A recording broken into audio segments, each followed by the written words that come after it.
Every night and every day, every night and every day, never forget to say La ilaha illallah. Never forget to say La ilaha illallah. Every night and every day, every night. Tout ce que nous avons comme mérite durant le mois de Ramadan, c'est Allah subhanahu wa ta'ala qui corrige. Ce qui voudrait dire que les mérites du mois de Ramadan, c'est un secret entre le fidèle et Allah subhanahu wa ta'ala. Donc, nous allons essayer de voir, comme je viens de le dire, quels sont les acquis du mois de Ramadan. Pour parler des acquis du mois de Ramadan, nous allons essayer de parler en deux temps, c'est-à-dire sur le plan social et sur le plan spirituel. Sur le plan social, qu'est-ce que le mois de Ramadan nous a apporté et que nous devons préserver après ce mois de Ramadan? Sur le plan social, la première des choses que nous devons voir est que malgré nous-mêmes, nous avons été obligés à nous soumettre à cette donnée. La première des choses, c'est le sens de la générosité, chers frères et sœurs. Oui, certaines personnes, avant le mois de Ramadan, pensaient que lorsqu'ils ont les salaires mensuels et qu'ils prenaient une partie de ce salaire pour envoyer aux parents à l'intérieur, pour essayer d'aider les voisins, pour essayer d'aider les nécessiteux, ils pensaient que c'est bien qu'ils donnaient aux parents ou l'aide qu'ils accordaient aux nécessiteux pourrait être la cause de finir leur bien. Mais le mois de Ramadan est venu nous prouver le contraire. Parce que nous savons tous que le mois de Ramadan, c'est le mois dans lequel on dépense le plus, malgré nous-mêmes. Mais durant ce mois, chers frères et sœurs, nous avons pu avoir l'énergie nécessaire de partager avec les autres. Tout le monde, personne ici ne pourra me dire que le mois de Ramadan a commencé jusqu'à finir, qu'il n'a pas pu faire un seul don. C'est pas possible. Ça, c'est la miséricorde de Dieu. Parce que le premier cours que Allah subhanahu wa ta'ala nous donne pour le mois de Ramadan, c'est d'abord être généreux. Parce que tout simplement, à la fin du mois de Ramadan, nous avons besoin de la générosité d'Allah subhanahu wa ta'ala. Donc, nous avons tous essayé de partager le peu que nous avons comme nous pouvons. Certains ont envoyé de l'argent aux parents à l'intérieur. Certains ont essayé d'assister aux besogneux. On a vu qu'à chaque fois, l'heure de la rupture ou à l'approche de la rupture, il y avait des plats qui sortaient de l'un et de l'autre pour aller donner à des amis, aux voisins, et même aller donner à d'autres personnes dans d'autres quartiers, parce que tout simplement, on se dit que durant le mois de Ramadan, le partage est une chose qui est très importante. Durant le mois de Ramadan, le social que Allah subhanahu wa ta'ala que demande Allah subhanahu wa ta'ala aux musulmans, que durant les autres 11 mois, nous pensons que partager avec les autres ne fait que amoindrir ce que nous avons, nos avoirs. Nous avons eu aujourd'hui l'intelligence pour dire que partager n'amoindrit pas. Parce que à chaque fois que nous prenons une cuvette de bouillie, une cuvette un plat, on réserve un plat pour les voisins, plus que le plat sort, on se rend compte qu'au retour, il y a 2 plats qui rentrent. Lorsque nous faisons sortir une assiette, au retour, on a droit au moins à 2 ou plusieurs assiettes. Donc, c'est pour dire que ce que le mois de Ramadan nous a apporté ici, c'est pour dire le musulman, plus vous partagez, plus Allah subhanahu wa ta'ala vous donne. Donc, cette bonne éducation que nous avons pu avoir durant le séminaire qui est organisée et dirigée par Allah subhanahu wa ta'ala, il est important pour nous de retenir cette leçon durant toute notre vie. Car l'islam est une religion que Allah subhanahu wa ta'ala, le prophète alayhi salatu wa salam, un jour il était assis avec ses disciples, il dit Wallahi la yu'min, Wallahi la yu'min, Wallahi la yu'min. Je jure au nom d'Allah subhanahu wa ta'ala, ne sera jamais croyant, ne sera jamais croyant, ne sera jamais croyant. Le prophète répéta cette phrase 3 fois. Tous les disciples ont eu peur. Tous les disciples ont eu peur. Ils disent, mais prophète, Man ya Rasulallah, qui ne sera jamais croyant et que vous le dites avec la fermeté et vous le dites avec insistance 3 fois pour dire que ne sera jamais croyant, ne sera jamais croyant. Qui est ce dernier afin que nous nous éloignions du comportement que ce dernier a? Le prophète alayhi salatu wa salam dit, ne sera jamais croyant celui dont ses voisins ne sont pas à l'abri de ses gènes. Allah Akbar. Allah Akbar. Nous devons essayer de nous réviser, chers frères et sœurs. Durant le mois de Ramadan, alhamdulillah, quand quelqu'un nous offensait, qu'est-ce qu'on disait? C'est le mois de Ramadan, je ne vais pas réagir. Mais sache bien que ce comportement que tu as pu obtenir durant ce mois de Ramadan, que Allah subhanahu wa ta'ala t'a inculqué durant ce mois de Ramadan, ce comportement doit être éternel avec toi. Et le prophète, en ce qui concerne le partage, regardez un peu l'importance du partage en islam et la considération le prophète alayhi salatu wa salam pour le droit du voisinage. Le prophète alayhi salatu wa salam dit, il dit, n'est pas musulman celui qui mange et qui est rassasié et garde le reste de son plat tandis qu'il sait que son voisin n'a pas quelque chose à manger. Allah. On doit comprendre que être musulman seulement, c'est pas celui qui va à la mosquée. Non, non, non.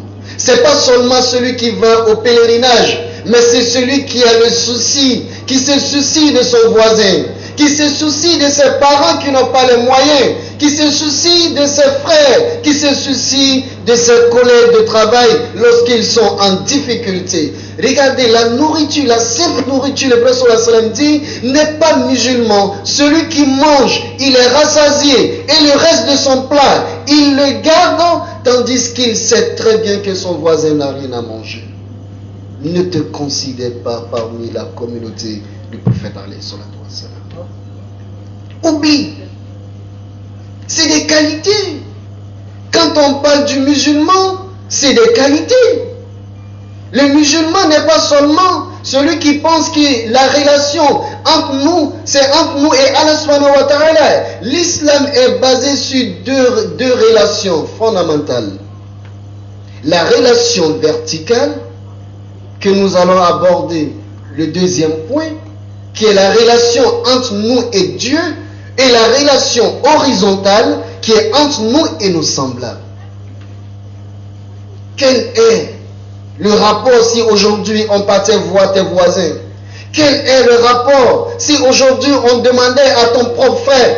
Quel est le rapport si aujourd'hui on demandait à ta propre mère, à ton propre père? Quelle est ta tendresse? Quelle est ta générosité? Tu t'attends à quoi? Est-ce qu'ils diront que vous êtes généreux? Est-ce qu'ils diront que vous êtes tendre? Est-ce qu'ils diront que vous êtes bon? Ou est-ce qu'ils diront que vous êtes avare? S'ils diront que vous êtes avare, dites-vous que cette formation que nous venons de faire, vous n'avez pas encore bénéficié et vous n'aurez pas la moyenne que Allah subhanahu wa ta'ala nous en garde. Et le prophète alayhi salatu wa salam, il va plus loin. Il dit dans un hadith, il dit le musulman, lorsque en rentrant le soir après le boulot ou le commerce, vous rentrez à la maison et qu'il s'avère que vous payez des fruits, souvent qui sont rares sur le marché, on peut prendre l'exemple ici, une pomme, on peut prendre des raisins, qui sont des fruits qui sont vraiment rares et qui coûtent cher. le prophète alayhi salatu wa salam dit que si vous payez ces fruits et que vous devez rentrer à la maison avec ces fruits, il y a deux choses. Soit vous êtes sûr de pouvoir partager ces fruits avec vos voisins, ou bien par modestie, vous les cachez parce que vous savez que vous n'avez pas le moyen de pouvoir vous suffire et suffire vos voisins. Parce que si vous ne cachez pas et que le voisin ou l'enfant du voisin voit le fruit que vous avez payé qui est exceptionnel, qui a eu l'envie de manger ces fruits et que vous ne partagez pas avec lui, le prophète alayhi salatu wa salam dit que vous avez failli à la mission islamique. Allah. Chers frères et sœurs en islam, comme je le dis, le mois de Ramadan est venu nous donner l'essence du partage. Et nous devons tout faire pour garder cette qualité que le mois de Ramadan est venu nous donner. Cette qualité que Allah subhanahu wa ta'ala est venu nous enseigner. Et nous devons essayer d'être persévérants dans ce comportement que le mois de Ramadan est venu nous donner.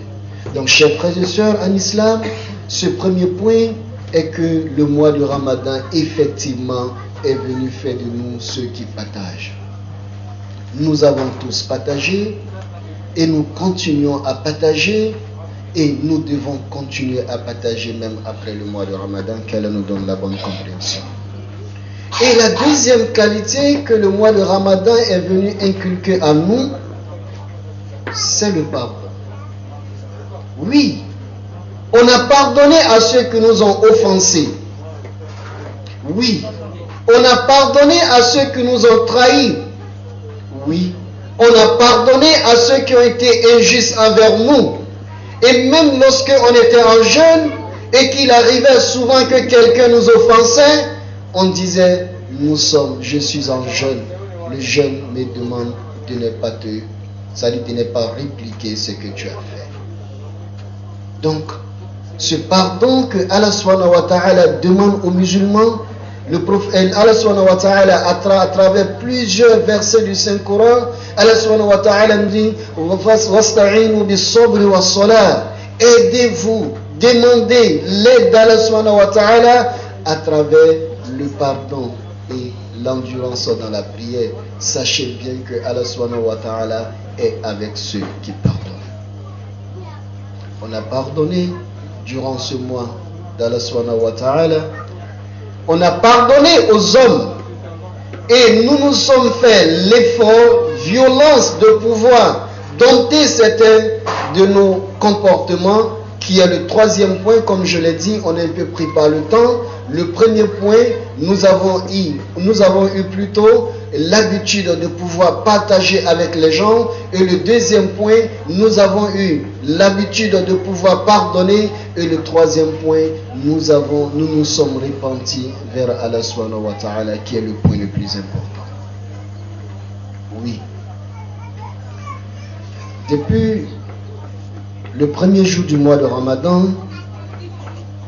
les anciens comportements que nous avions et que nous savons qui ne plaisent pas à Allah subhanahu wa ta'ala, tout le monde avait essayé de se débarrasser de ces comportements. Ceux qui vivaient en concubinage ont libéré les concubines. Ceux qui avaient des maîtresses ont essayé de dire à la maîtresse, nous sommes dans un grand mois et Allah subhanahu wa ta'ala ne le permet pas, donc je vais prendre congé de toi durant un mois. Ceux qui avaient toujours des rendez-vous dans les boîtes de nuit, eux, ils ont dit, durant 4 week-ends, je ne serai pas au rendez-vous. Et ils ont pu respecter cela. Chers frères et sœurs en islam, le mois est en train de partir.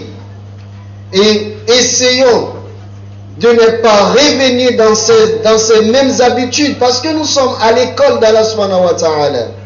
Allah subhanahu wa ta'ala est venu nous enseigner pour dire que le musulman, il a les moyens de pouvoir se repentir vers Allah subhanahu wa ta'ala. Et nous avons fait preuve pour dire que nous avons les moyens de pouvoir nous repentir, et tout ce que je viens de dire, nous avons mis tout ça de côté. Alhamdulillah, nos soeurs, elles ont changé les manières de s'habiller. Alhamdulillah, qui est une grâce. Je vous dis aujourd'hui, chers frères et sœurs en islam, les détracteurs de l'islam ne cessent de jouer avec l'islam, de jouer avec nos consciences, en nous disant, surtout aux femmes, mais c'est quelle religion d'injustice? Mais pourquoi l'islam exige à la femme de s'habiller comme ça? Mais quand c'est aux hommes, ils ont la liberté de porter ce qu'ils veulent, ils font ce qu'ils veulent, mais quand c'est la femme, il y a des exigences. Donc, quand on commence à chanter ça dans nos oreilles, tout de suite, le Satan commence à jouer avec nous. On va dire, mais c'est vrai, il y a une injustice ici. Donc, pour répliquer à l'injustice, on va se faire justice. Donc, on veut aussi s'habiller comme les autres. On pense qu'on doit se donner la liberté de s'habiller comme les autres. Mes chers frères et sœurs en islam, vous êtes d'accord avec moi? Nos enfants qui vont à l'école, j'ai un garçon, j'ai une fille. Lorsque je vais coudre les tenues de l'école, est-ce que c'est la même couture? Ils n'ont même pas souvent les mêmes tailleurs. Parce que c'est un spécialiste pour coudre les vêtements des hommes qui doivent coudre le kaki de mon enfant, de mon fils. Et pour les robes, pour ma fille.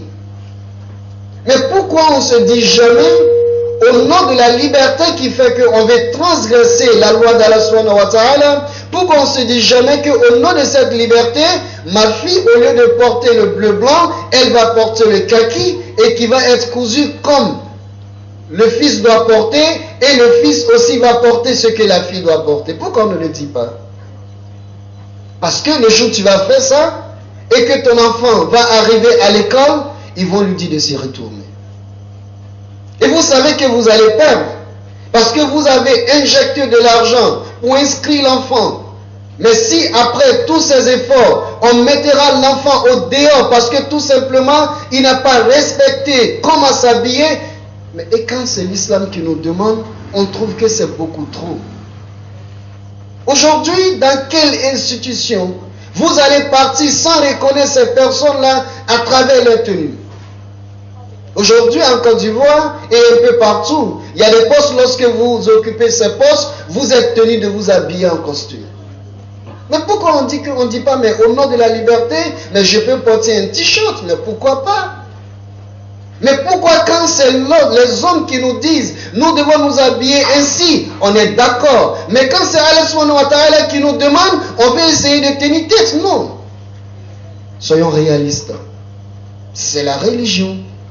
Et à travers le mois de Ramadan, vous avez prouvé, nos soeurs, nos mamans, nos épouses, vous avez prouvé à Allah subhanahu wa ta'ala que vous pouvez vous habiller décemment, tel recommandé par Allah subhanahu wa ta'ala. C'est très important. Parce qu'il y a des choses, on pensait qu'on ne peut jamais le faire. Quelqu'un qui a pu s'habiller convenablement, comme ce que l'islam nous demande, comme ce que Allah subhanahu wa ta'ala nous demande, durant un mois, je vous jure que si cette personne fait des efforts, dans l'année pourra faire la même chose au moins un trimestre. C'est déjà bon. Si pour l'année 2013 et 2017, vous avez pu essayer de faire des efforts sur vous, ça on va dire que ce sont des efforts remarquables. Ce qui veut dire que dans 3 ans, vous allez pouvoir changer complètement. C'est important, chers frères et sœurs, de savoir que lorsque Allah subhanahu wa ta'ala nous invite à faire des choses, que nous devons fournir des efforts pour les faire. Et nous sommes actuellement à l'école d'Allah subhanahu wa ta'ala, et dans cette école, l'un des enseignements que Allah subhanahu wa ta'ala nous donne, l'une des leçons que nous avons retenues ici, c'est comment s'habiller, chers frères et sœurs. Et l'une des leçons que nous avons retenues ici, c'est de laisser des boîtes de nuit de côté, parce que ce n'est pas un lieu que tu dois fréquenter. C'est de laisser les maquis, c'est de s'éloigner de l'alcool, essayer de faire des efforts sur soi-même, de quitter dans la vie de débauche. C'est très important, parce que Ce sont des prescriptions que Allah subhanahu wa ta'ala nous a données. Et Allah subhanahu wa ta'ala, à travers le mois de Ramadan, nous a lancé un défi. Il nous a donné une formation. Et nous devons savoir que Allah subhanahu wa ta'ala, qui nous a prescrit le mois de Ramadan, qui nous a prescrit les comportements que nous devons avoir durant le mois de Ramadan, Allah subhanahu wa ta'ala nous a prescrit ces mêmes comportements même hors du mois de Ramadan, chers frères et sœurs. Parce que l'une des conditions pour la validité du jeûne est que tu dois être musulman. Mais qui dit musulman, tout ce que nous venons de dire, ça doit être les qualités du musulman. Donc aujourd'hui, chers frères et sœurs en islam, nous devons chercher à savoir que des efforts que nous avons pu faire durant un mois, c'était un stage. Mais la pratique, c'est après la formation. Mais il ne faudra pas que nous considérons l'instant de formation comme l'instant de pratique. Et après ça, on ne pratique plus rien. Chers frères et sœurs en islam, sur le plan social, voici les exemples que nous avons pris. D'abord, le partage, alhamdulillah, et ensuite le pardon, et troisième point, le repenti de tout ce que nous faisons qui n'est pas bon. Même pour celui qui faisait des business qui n'étaient pas bien, vous allez constater que durant le mois de Ramadan, il va dire non, moi je ne suis pas dans ces affaires-là. Mais après le mois de Ramadan. Donc Inch'Allah, quelle attitude que nous allons avoir après le mois de Ramadan, nous allons arriver sur ça dans le grand dos. Et sur le plan spirituel, qu'est-ce que le mois de Ramadan nous a apporté? D'abord, la première des choses, le jeûne. Parce que beaucoup d'entre nous, le mois de Ramadan, si vous lui dites de jeûner un jeudi, il va vous dire jeûner c'est très difficile. Je ne peux pas jeûner. Mais comment ça? Je ne peux pas jeûner pour aller à l'école. Je ne peux pas jeûner pour aller au travail. Parce que je ne pourrais pas me concentrer sur les dossiers. Je ne pourrais pas me concentrer en classe. Et je ne peux pas aussi me concentrer sur mes affaires. Lorsque je suis commerçante, je ne peux pas crier tout au long de la journée en train d'appeler les clients étant en jeûne parce que je ne peux pas. On avait ça en nous. On pensait qu'on ne pouvait pas jeûner durant ces activités. Mais Allah subhanahu wa ta'ala, durant cette formation, Allah nous a donné la preuve pour dire que vous pouvez jeûner étant élève et parti à l'école. Vous pouvez jeûner étant un commerçant et aller faire le commerce. Vous pouvez jeûner étant quelqu'un qui est à la fonction publique et aller au travail. Et cela n'allait jamais réduire quelque chose dans le rendement que vous devez faire au boulot. C'est important, chers frères et sœurs, sur le plan spirituel. À partir de cet instant, on doit considérer que le jeûne n'est pas une barrière entre nous et le progrès sur le plan social. Donc sur le plan spirituel, nous avons appris à jeûner durant le mois de Ramadan. Et là, ce n'est pas seulement un jeudi, ce n'est pas seulement des 3 jours dans le mois, mais c'est un mois au complet pour les hommes sans pause. Pour les femmes, alhamdulillah, durant les menstrues, elles font une pause. Mais si quelqu'un qui a pu faire 30 jours affilés, ou quelqu'un qui a pu faire tout le mois de Ramadan n'a laissé que peut-être 3, 4 ou 5 jours, cette personne peut faire un jeudi quand même en passant. Cette personne peut faire 3 jours quand même dans un mois. Ce n'est pas incroyable pour la personne, mais la personne, il suffit simplement d'avoir la volonté et Allah nous enseigne comment avoir la volonté de pouvoir jeûner, Inch'Allah. Et deuxième, sur le plan spirituel, c'est la prière. La prière qui est devenue aujourd'hui un problème. Combien de musulmans ne font que regrouper les prières? Lorsqu'on est au travail, on se dit qu'on ne peut pas prier au bureau. On se dit, lorsque je suis au marché, je ne peux pas prier. Lorsque je suis à l'école, je ne peux pas prier. Mais avec ce mois de Ramadan, nous avons constaté que ceux qui sont à l'école, ils arrivent à se regrouper pour faire les prières à l'heure. Ceux qui sont au marché, elles arrivent à faire les prières. Et vous allez voir que même ceux qui sont au travail, ils arrivent à dégager un lieu pour pouvoir célébrer la prière là-bas. Le patron qui vous a permis de pouvoir prier durant le mois de Ramadan ne pourra jamais vous refuser lorsque vous avez la volonté de prier hors du mois de Ramadan. Ce n'est pas possible. Donc, chers frères et sœurs, en islam, prenons l'habitude et cette bonne habitude que nous avons eue durant le mois de Ramadan. Ce n'est pas seulement de prier, mais nous avons essayé de prier à l'heure. C'est la chose la plus importante. Allah subhanahu wa ta'ala, parlant de la prière, il dit Inna salata kanat ala al-mu'minina kitaban mawquta. Il dit la prière est une prescription, est une obligation aux musulmans à des moments bien déterminés. Et dans un autre verset, Allah subhanahu wa ta'ala nous dit Fawailun lil musallin alladhina hum an salatihim sahun. Malheur à ceux qui prient tout en négligeant les prières. Donc aujourd'hui, avec l'arrivée du mois de Ramadan, vous avez fait preuve pour dire que vous pouvez convenablement faire vos prières sans les négliger. Et au-delà des prières obligatoires, aujourd'hui, si on nous disait avant le mois de Ramadan, il faut te lever dans la nuit pour faire 2 rakats, ou bien pour faire 4 rakats parce que tu as un tel problème, ou bien pour faire ceci, on disait à chaque fois qu'on ne peut pas le faire, moi je dois aller au travail demain, je vais me coucher à quelle heure et je dois me réveiller à quelle heure pour faire 2 rakats et pouvoir aller encore au travail et donner ce que je dois donner, le rendement que je dois donner. On se disait qu'on ne peut pas le faire.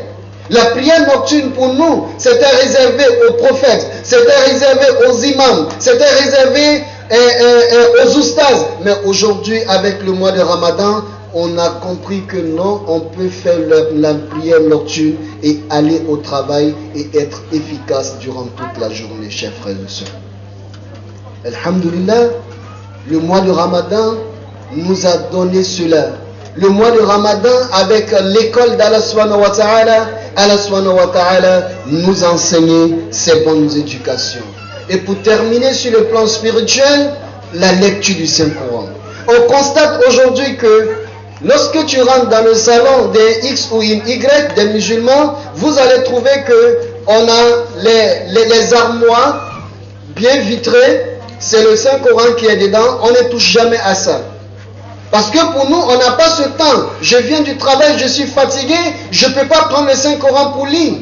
Mais aujourd'hui, avec le mois de Ramadan, certaines personnes ont pu lire intégralement le Saint-Coran. Certaines personnes ont pu lire un tiers du Saint-Coran, d'autres la moitié, et d'autres même 2 à 3 fois durant ce mois. Donc ce qui voudrait dire qu'on peut lire le Saint-Coran, quelles que soient nos activités.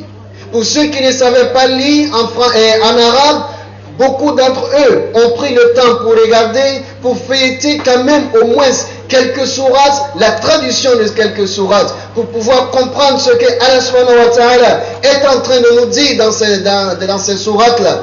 Aujourd'hui, avec l'école d'Allah subhanahu wa ta'ala, avec le mois de Ramadan, nous avons pu le faire. Donc ça reste pour nous un défi parce qu'on est dans une école, on est dans une formation, on est en stage et au cours de ces stages-là, Allah subhanahu wa ta'ala nous a montré toutes ces choses et nous devons essayer d'être assidus à ces choses-là.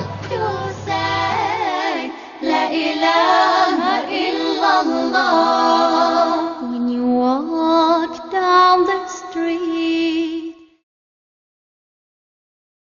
every night and every day, every night and every day, never forget to say La ilaha illallah. Never forget to say La ilaha illallah. Every night and every day, every night and every day. Allah Ta'ala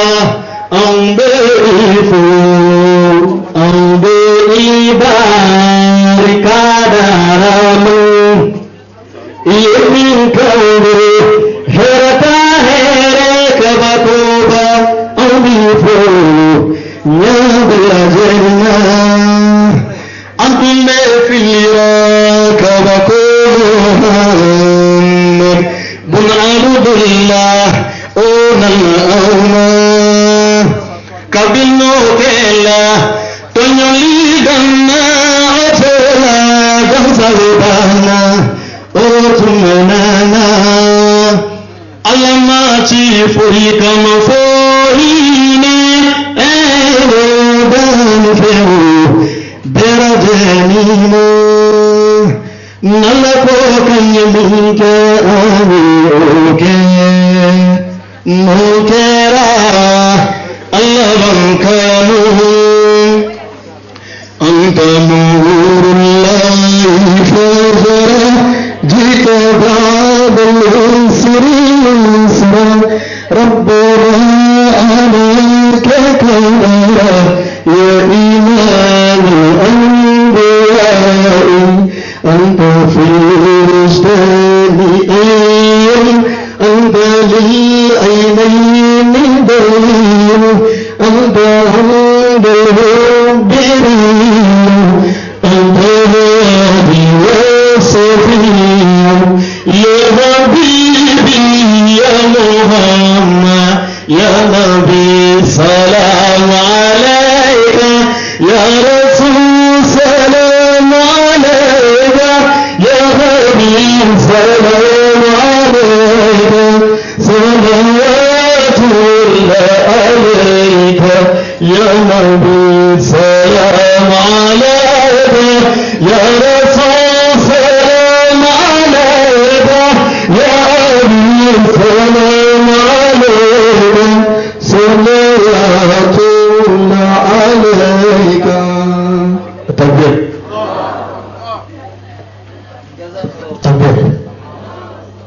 Sallu alaihi Allah Muhammad ibn Abdullah alawna kamelleke ube salli nabiyullahi ka Muhammad aw minko kawlimani yalla aye salli ibn Abdullah jilla tumbi sabaullah uye jini umar jisara kirabaye kabaku jibo aburkuna belna uye jini